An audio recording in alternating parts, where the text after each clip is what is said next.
Well, to get his take on events so far, let's bring in Roy Tomizawa. He is a writer and author of 1964, the greatest year in the history of Japan, which documented the 1964 Olympics in Japan, and he is in Tokyo.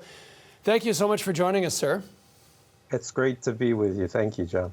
Can I ask you right off the top, what are your impressions so far of these 2020 Tokyo Games?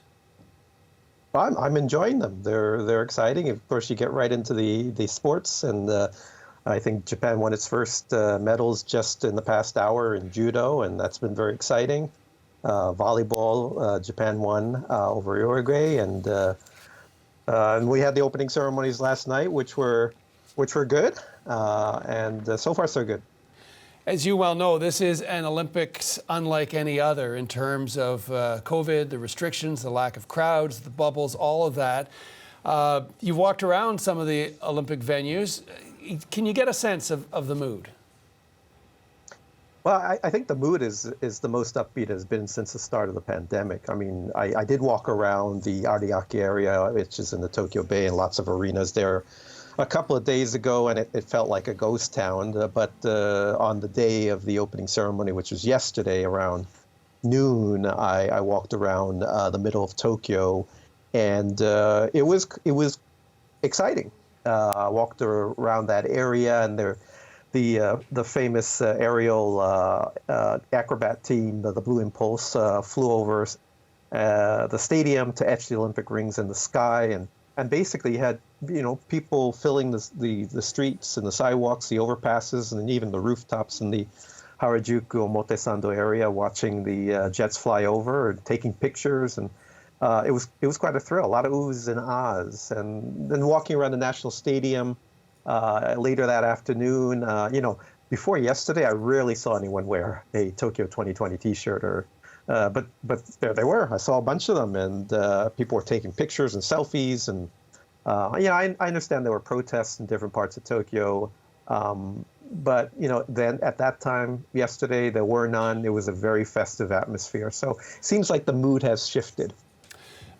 So much has been made in terms of a comparison to the 1964 games. You mentioned Harajuku and the Olympic Stadium that's still there, of course, based on the samurai helmet. Looks like it was built yesterday, in fact.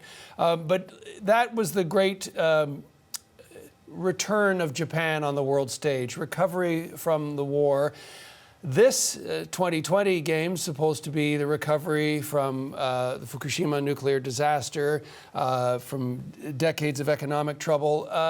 Can I ask you at this point to what you think the comparison is between the two games? Sure. Yeah, well, 1964, of course, was a watershed moment in Japanese history. The Japanese were a defeated, demoralized, and impoverished nation in 1945, and Tokyo was literally a city of rubble. But only 19 years later, they pulled off arguably the most complex logistical peacetime operation there is, the Summer Olympics, and that was the first time in Asia that was happening.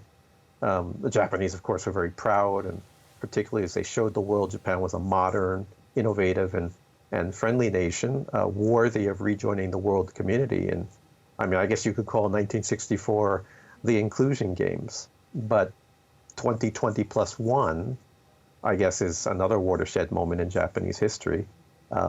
This time, Japan is less welcoming, for good reason.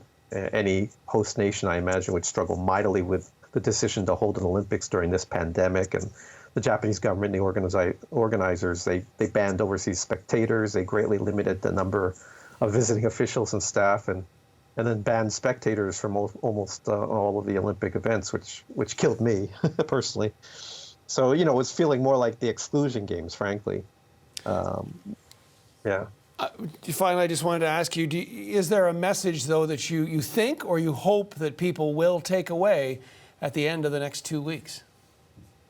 Well, I think whether you agree or disagree with the Japanese government's and the organizers' decision to hold the games, it was a very difficult decision. But I think the rest of the world is glad that they made that decision, because we're seeing the joy with which the Olympians entered the National Stadium last night and during the contest. So, these really aren't exclusion games. These are really inclusion games with a very high degree of difficulty.